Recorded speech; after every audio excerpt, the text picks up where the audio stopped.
here it is also. This is about the Smithsonian Museum because it's too woke. Here's Lindsay Halligan, special assistant to the president, on Fox News, talking about the Smithsonian Museum being too woke. So, like just about every other country in the world, the United States has got a checkered past. I mean, what should we do in terms of our museum? Should we ignore that? Should that be massaged in a certain way to make it less significant? I mean, some of the worst episodes in our history were formative experiences that led us to where we are today, and those typically are reflected in museums. Yep, I think the fact that we had our country was involved in slavery as slavery. I don't know. I'm just here to collect a paycheck. Like, look. Museums. Yep, I think the fact that we had our country was involved in slavery is awful. No one thinks otherwise. But what I saw when I was going through the museums personally was an overemphasis on slavery, and I think there should be more of an overemphasis. We're so cooked. Emphasis on how far. Like, this person is making decisions. She can't even put her clothes on in the morning without supervision. And you're over here talking about how, like, we need to change the way that we educate people. There's too much focus on slavery. Far we've come since slavery. Our country is a country of progress, and it's the greatest country in the world. And we should be able to take our kids, our students through the Smithsonian and feel proud when we leave. There's a lot of history to our country, both positive and negative, but we need to keep moving forward. We can't just keep focusing on the negative. All it does is divide us, and we really need to unite the country and focus on all the positive as we approach America's 250th birthday. All right. Well, oh, it's so bad, bro. Here's more. Here's more. So what specifically, Lindsay, is going on at the Smithsonian that's got the president's back up here? Well, I think it's common knowledge that our education system in general has been just indoctrinated. Dude, I cannot believe that shit that initially started off as like right-wing gripes. Oh man, you know, things that like Christopher Rufo was trying to argue about in the Manhattan Institute, which is a right-wing think tank, are now official government policy. Oh, America's history hurts my white feelings, so we should change it. Everything here is so ridiculous. Like, every aspect of this conversation is insane, dude. It's just a part of American history. What do you mean? The way that we are presenting it is already fairly whitewashed, okay? These institutions already have like a shield to preserve white people's feelings around these kinds of issues anyway. She literally said there's an overemphasis of slavery at the National Museum of African American History. Like, what the how did they get here, man? What do you mean? Like, that's profoundly important. That's it. With political ideology and various ideological narratives. And the Smithsonian is really a version of education. It could be the foundation of our American education. And so I don't know if you, when you were young, you went to the Smithsonian museums as a kid on a class trip, but I did. And the Smithsonian is really supposed to be a trust instrument. And what's happened is it's become more of a platform upon which the curators and leadership at the Smithsonian can push ideological narratives. And we really want to help the Smithsonian be the gem, as you described that it is, and represent our nation properly and truthfully. Oh God, here's Michael's. This was like unimaginably racist a couple days ago. I didn't even cover it. People who speak like this should not be getting platformed on fucking CNN, man. What the hell? You know, this is not spirited discourse at this point. And Abby Phillips is black. She's the host of the show. This conversation was so insane, dude. Have you looked at some of the things that are being reviewed? Yeah, slavery was a bad thing that was to talk about. Okay. Like, he He's not whitewashing slavery. So he's not? He's not. No, okay. He's not. And you cannot tie imperialism and racism and slavery to just one race, which is pretty much what every single exhibit does. But let's talk about the fact. What the wait, who was like what is she doing? The Jews did the transatlantic slave trade thing or something? Like, what is she trying to say? Hold up. What do you mean? If we're talking about the transatlantic slave trade specifically as a formative part of American history, yeah, it was the white people. Like, what? Like, overwhelmingly, by and large, it's an American museum talking about African-American history. They're gonna talk about Americans who did slavery. And slavery to just one race, which is pretty much what every single exhibit does. But let's talk about the fact that when you look Let's talk about the fact. I mean, slavery in America was. Do you realize that only less than 2% of white Americans owned slaves? But it was a system of white supremacy. You know, I can't believe we got Richie Torres coming in hot here. That's like such an objectively insane statement to make. What do you mean less than 2% of white people? Okay. No, she says black people also had slaves. Oh my God. Insane. owned slaves. But it was a system of white supremacy. You realize that slavery is thousands of years old? White people were Do you know the slave who owners. was the first race to try to end slavery? Wait a second. Well, Slavery is 1,000 years old. Okay. And America's the first country to end slavery. Not correct. So much so that the tiny sliver of people that own slaves literally fought to preserve that that system. So that's the reason why there was a war fought to end that system. Other countries were like, yeah, we should move away from this. America was like, nope. So much so that there's an entire now woke national holiday called Juneteenth where slavers literally escaped to Texas and we're just like, let's just keep it going. Maybe they won't notice. There is a separate holiday, separate now national holiday for the additional liberation of slaves that took place after the abolition of slavery in this goddamn country. Thousands of years old. White people were Do you know the slave who owners. was the first race to try to end slavery? The first race to try to end slavery. Yeah, I know her is not talking about the good Reverend John Brown, okay? I know she's not talking about that shit.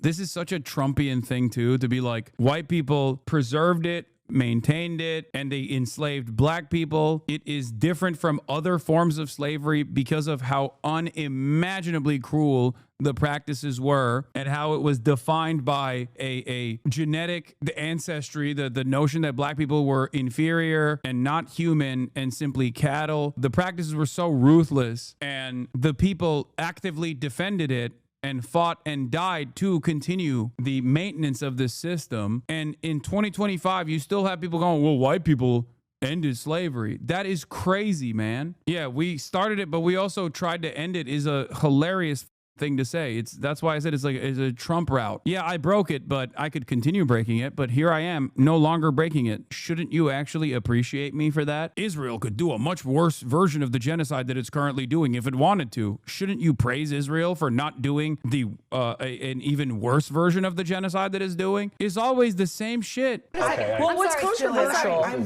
very surprised. This is an extraordinary exercise in historical revisionism. I'm really surprised. Do you realize that Jillian, I'm surprised that you're trying to litigate who was the beneficiary of slavery and who was not. Yeah, it's like, hey, excuse me, how about you offer some praise to the good man Adolf Hitler? After all, he was responsible for killing Adolf Hitler. That's the type of fucking argument she's making here. It's crazy. What do you mean? The fuck is this? What are we doing? This is on CNN, bro. This is not Fox News. I feel like a decade ago, this would be the outlier on a Fox News panel. And even would have other Fox News hosts be like, okay, maybe that's a bridge too far. You're saying the quiet part out loud. We're not supposed to say that. What I'm trying to tell you is that in the context of American history, in the context of American history, what are you saying is incorrect by saying that it was white people oppressing black people? Every single thing is like, oh, no, this is all because white people bad. And that's just not the truth. Like, for example, every single exhibit, I have a list of every single one. Like, people migrated from Cuba because white people bad. Not because of... Yes, no, it's in there. That's what I'm saying. You don't actually know what's in there. Do you know that when you walk in the front door, the first thing you see is the gay flag? And then she moves on to the first thing you see is the gay flag. Isn't this the fitness lady? I don't know what the fuck her deal is. She just seems like a ginormous racist. Jillian Michaels would do better for the world if she just continued giving people 2000 style body dysmorphia and forcing them to do caffeine pills. She got famous for being a trainer on the reality TV show The Biggest Loser. Ugh. She's been on a right-wing grift for a while, but they just released a Netflix doc about how awful she is, and now she's leaning into the grift extra hard. She's literally gay? Wait, what? She's You're like, I hate the pride flag. She has a black daughter? Stop! Jillian Muggles talking crazy on CNN while being the mother to a black daughter is rich but not surprising. There's a lot more that could be said, but God help the child. What happened to your face, man? Look at my kid's face. He's got a scar like Bruce Lee in Enter the Dragon. What the hell's going on at this school? A kid hit him. Another kid hit him. As though I don't have enough going on. Dude, why do racists do this all the... It's so weird, bro. This is as common as like white ladies claiming indigenous ancestry. White people love being racist fucking monsters while simultaneously adopting black children. I don't know what it is.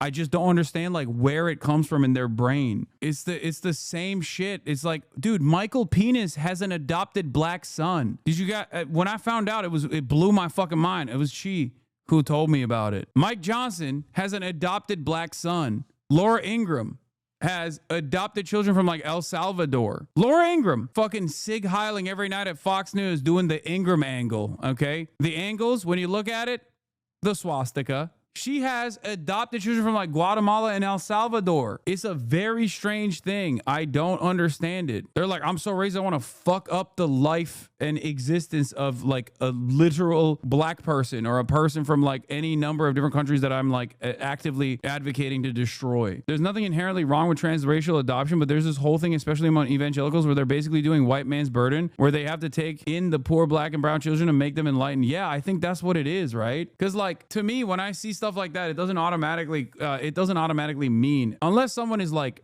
straight up a racist person, I'm not going to immediately assume there's like some weird shit going on. Like it's all right, you know.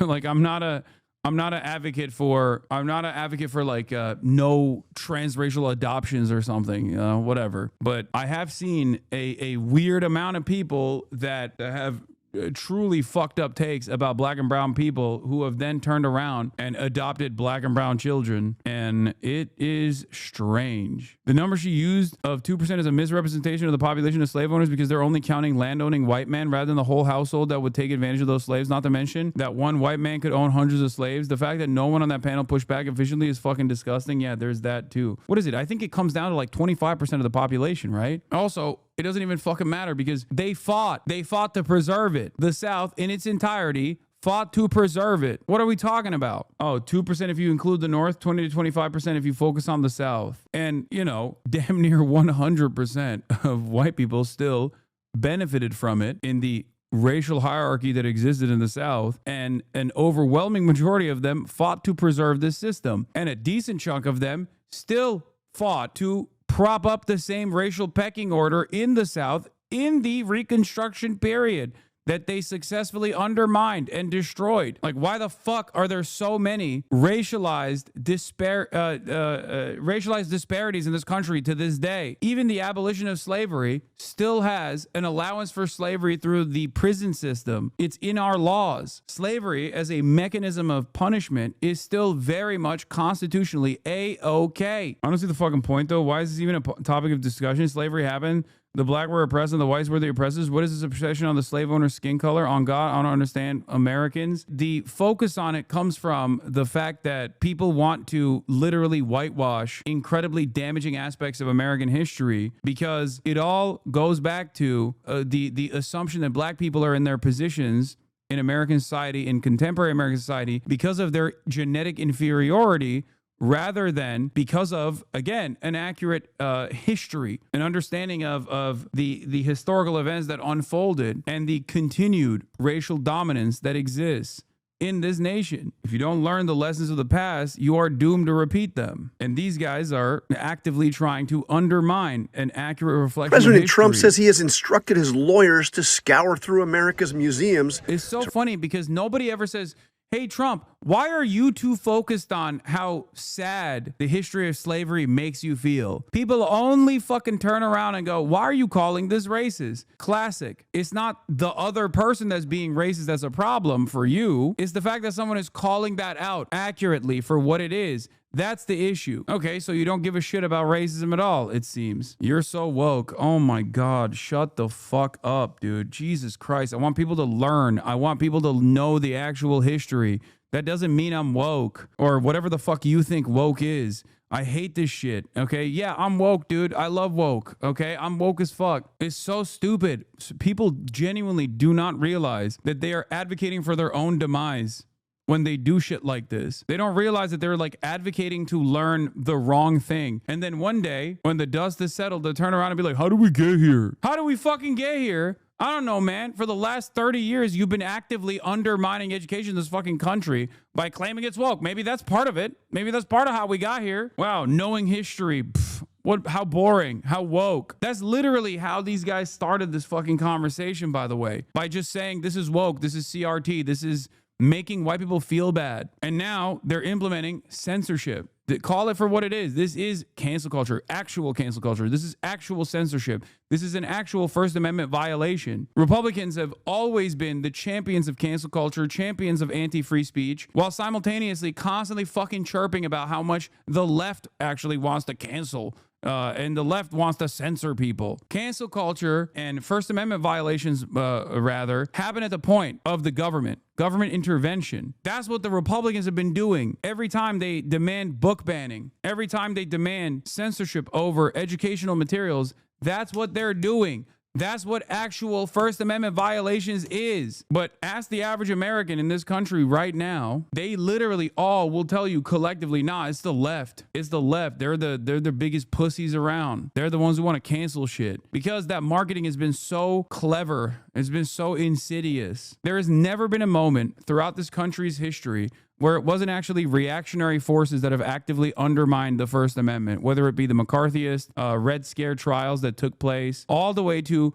demanding that certain books get banned. Even at the peak of the left is joy killers and woke scolds and love doing cancel culture in like the 2014 to like 2018, 2019, 2020 era, it was still Republicans that were responsible for the largest number of books being banned in schools. Even at that moment, when it was the peak of leftist cancel culture, it was still the Republicans that were very much engaging in active censorship. It's crazy. It's crazy that people just like don't reflect on these events with accuracy. Rid them of exhibits he considers woke, specifically citing exhibits on slavery.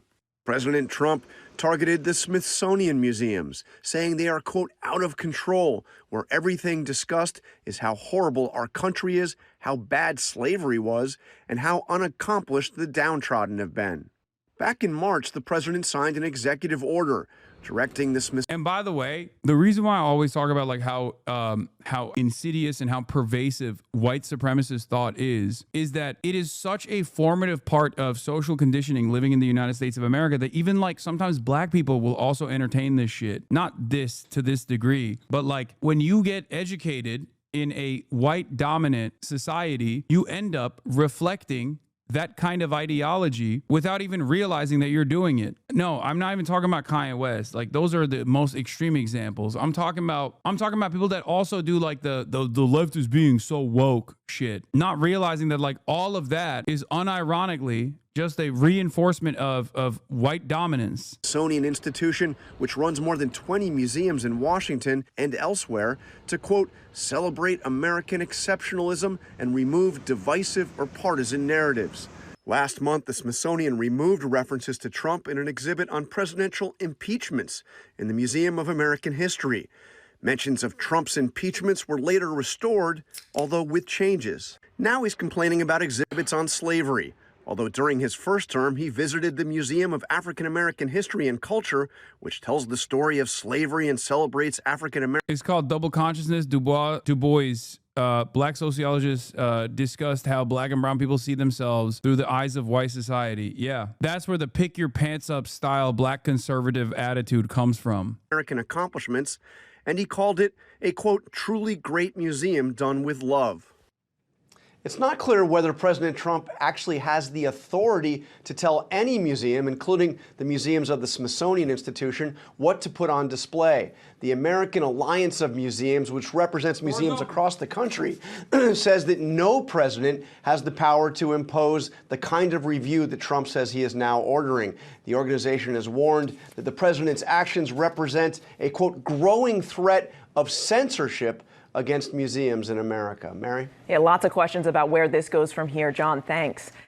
I'm Abby Phillip in New York. Last week on this show, a guest shocked the table by arguing in part that slavery in America can't just be blamed on one race. Dude, I hate this argument also, like always and forever. The argument is like, well, it hurts people's feelings to learn about the history. It's like, why? It only hurts your feelings if you want to defend it. That's it. Like, it's so stupid. What do you mean it hurts your feelings to learn about white people's participation in the maintenance of slavery? Like, you didn't do it. The only reason why it pisses you off is because you kind of want to defend it, and that's what it is. Also, fuck your feelings. What do you mean? It's just like an evil thing that took place. We have to learn about it. Like, it's so dumb. It increases hate for the country. No. You know what increases hate for the country? When dumb fucks say learning about slavery accurately hurts my feelings. That's what increases hate for the country. What do you mean? Let's just make shit up then, because it'll make everybody feel better. Like, I don't understand it. I'm Turkish. The Armenian genocide happened. I think it's fucking insane to not acknowledge it. And the Turkish government certainly does not. It's like, I don't understand how people hold on to this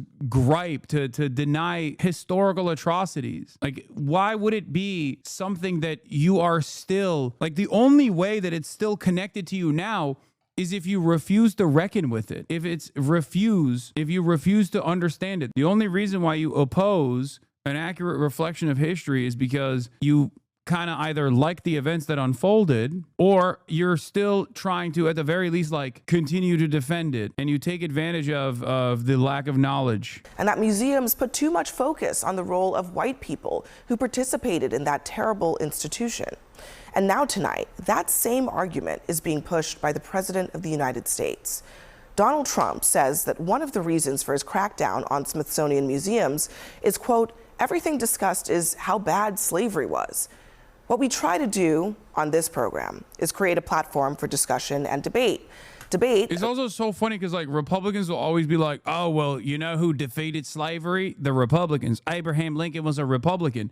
Okay, but right now in 2025, you're the motherfucker defending Confederate statues. Your friends who are wearing the stars and bars are going out to vote for Republicans. What am I supposed to do with this information? Like, what do you mean? So why are you defending it then? Okay, defend the Republicans, historic Republican Party. It makes no sense. Like, that is an active denial of the reality that you can see. Who represents the interests of the Confederate South right now? Okay, a modernized version of the same racial pecking order. Republicans do. That's it. That's it. What do you mean? You're the one who's defending the Confederate statues. You're doing that because it's a reinforcement of the racial pecking order. The reason why those statues were fucking planted outside of courthouses was to remind black people how things used to be and how things still are. Now, once they arrived on this very soil, they were forced to work by way of the whip, despite being starved, sleep deprived, threatened, tortured, physically and psychologically. They were auctioned off, humiliated, fearful, and separated from their families and their children. Black women and girls were raped and sexually assaulted. Many were brutally murdered and mutilated. Now, this endured for decades, centuries.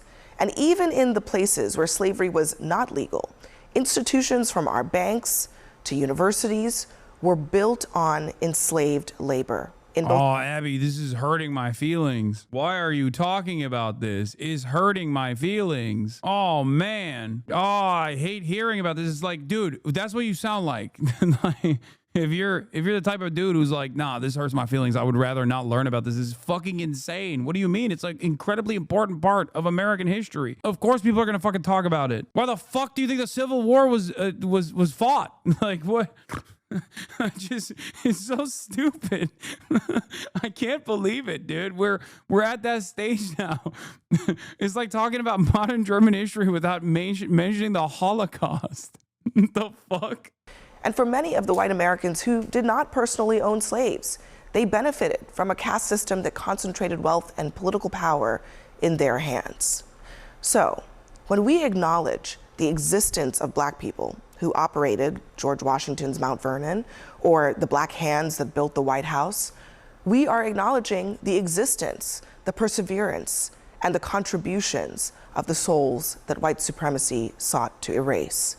Those people built families, they developed a culture, they were the keepers of the faith, cultivators of community.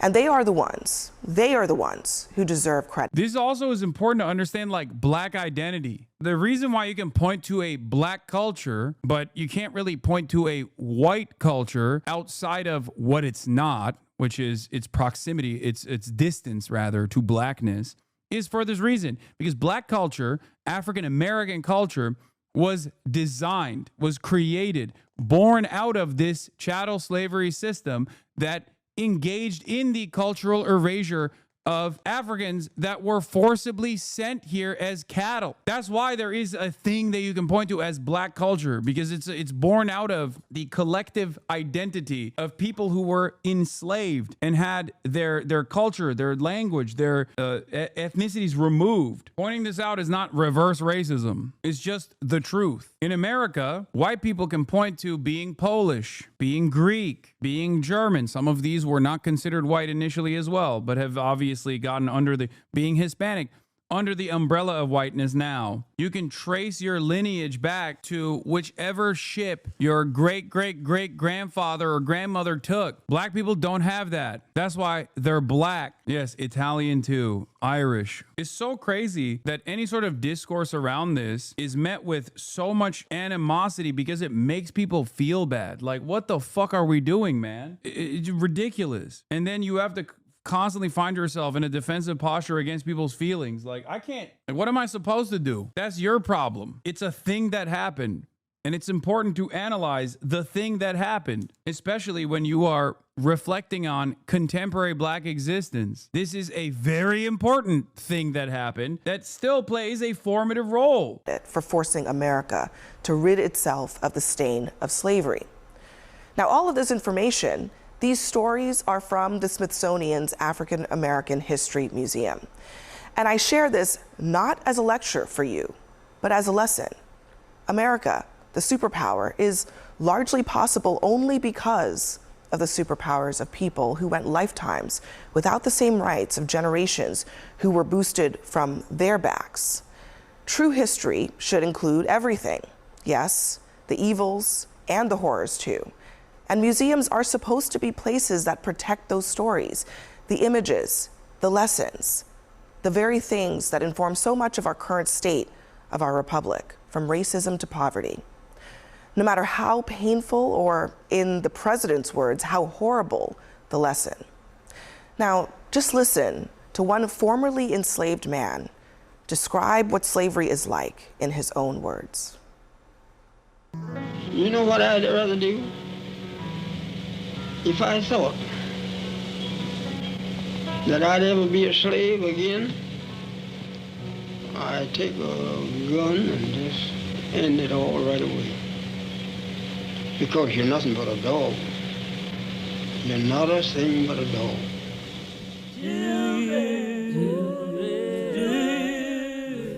We are here in the studio with our panel, Leah Wright-Rigueur. I was actually surprised to see President Trump basically saying the quiet part out loud, that this review of the Smithsonian is not about even just something vague about reviewing history to make sure that it's fair. He wants to make it so that it talks less about slavery.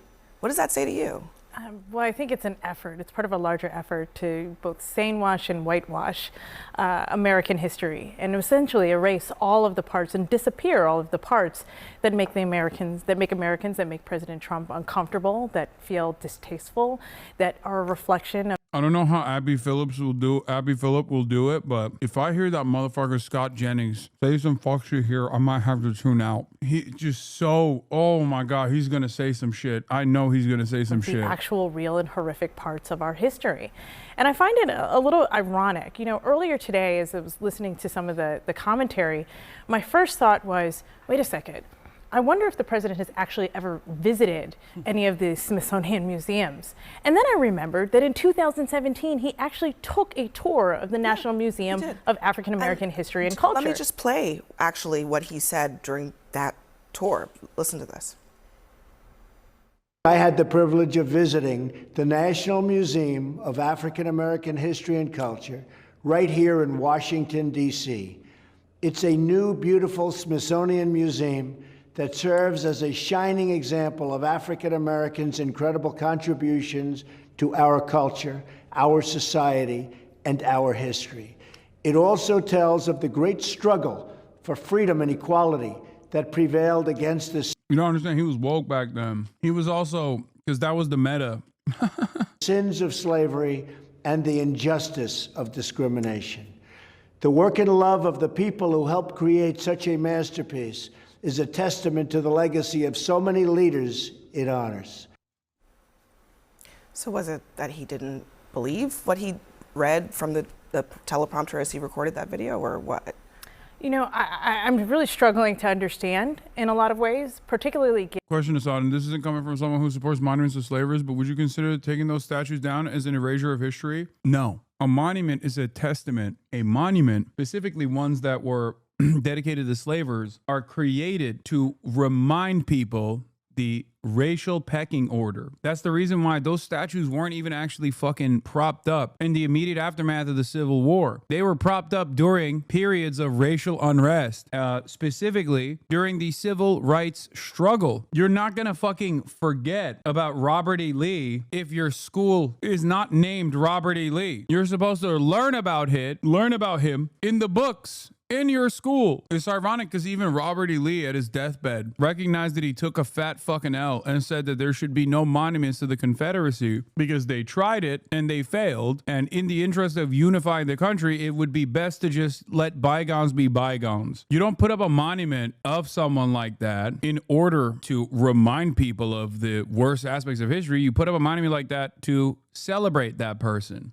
And so for the president, I think, to just simply erase that and push that away tells it, particularly after praising it a few years ago, tells us that this is part of a much larger agenda. This is part of a much larger agenda to erase things that really, I think the country is just refuses to deal with and is really uncomfortable with. He said as much by ending this post with, "This country cannot be woke because woke is broke." He says, "We have to have the hottest country in the world, and we want people to talk about it, including our museums." Why is he equating talking? Okay, he's gotten dumber. Like, he really has visibly deteriorated. Even his statements now are stupider than they were before, and they were very fucking stupid even back then. About slavery with woke. Well, look, I think, let me just start this conversation by saying that my personal view is slavery was a reprehensible institution. I agree with your words that it was our original sin. We also fought a war to eradicate it and to get over it as a country. And that was a necessary thing that happened, and a lot of people died, and we did eradicate it, and that's a good thing. I think what he's asking is, in our museums, what defines us? Are we going to be defined by the worst moment or the worst institution or the worst mistake we ever made? Or are we going to be defined by what we've done moving forward to get over it and to become the greatest nation on the earth?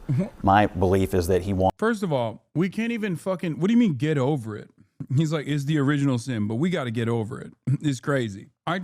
I mean, he's trying to sane wash what Trump is trying to say, which is so stupid because he just basically ends up regurgitating the position of the museum to begin with, which is an accurate reflection of events and the tremendous struggle that black people faced and the resilience. That's like what he's describing is what the museum is currently doing. So what needs to be changed? Wants to look at these museums, not because he wants to do away with the idea that slavery occurred, but that he wants to ask a very simple question. Are we going to present ourselves as being exceptional or not?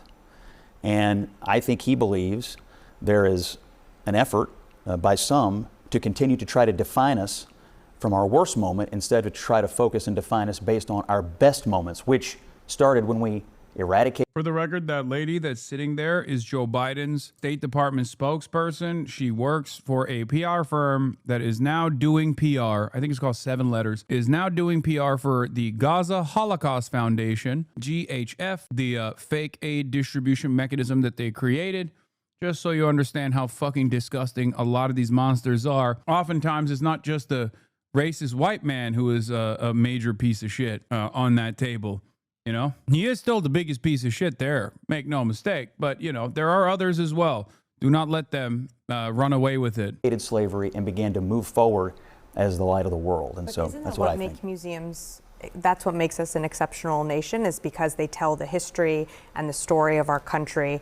And therefore, you know, these horrible, horrific moments in our history, the original sin, as Abby talked about, when it comes to slavery, has, you know, we of course did eradicate it, but look where we've come today. And I think those museums, like to your point, make America exceptional. And in museums all around the world that document atrocities, whether it be, you know, from Nazi Germany to eradicating slavery here in the United States, you have to learn the lessons of the past. And to deny it is to defend it. I don't think he's denying it. And Bachi may want to comment on this as well. But I think what he wants to ask is a simple question. As we present our history, are we spending most of our time focused on something terrible?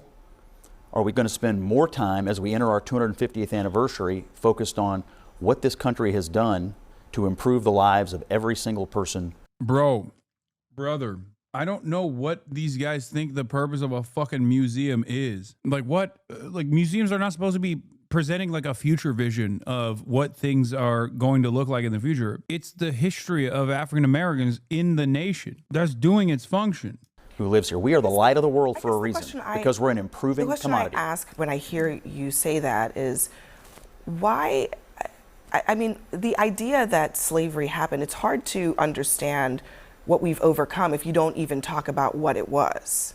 You know, I think that kind of waters down the whole I don't think experience. anybody is proposing that we ignore that it happened. I don't think that's accurate. I think that the problem is that there are people, and Scott used the term a couple of times, and I don't think it was meant with any type of ill intent, but he said, you know, we got over it. And I think that's the problem. I think that there are a lot of people in this country who believe that for some reason we got over it. I mean, the fact is that American chattel slavery is vastly different than what Jillian Michaels and others talk about when they talk about slavery around the world.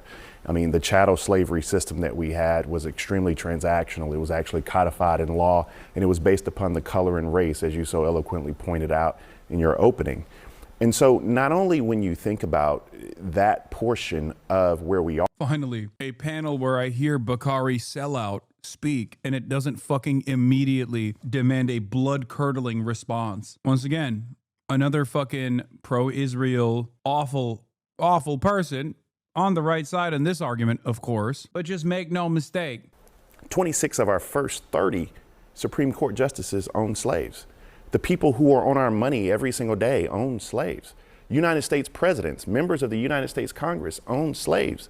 Lehman Brothers, we're not far from Wall Street, owned slaves. Brooks Brothers suits that we wear owned slaves. So not only are we talking about the epicenter and the foundation of where our country was built, we have to acknowledge that. But even more importantly, and this is where I believe that Scott and I can find agreement on this issue.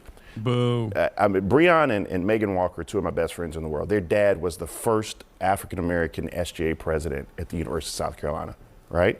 He was an exec at IBM, but he was one of the first, right? We're still talking about first that emerged and stood on those shoulders.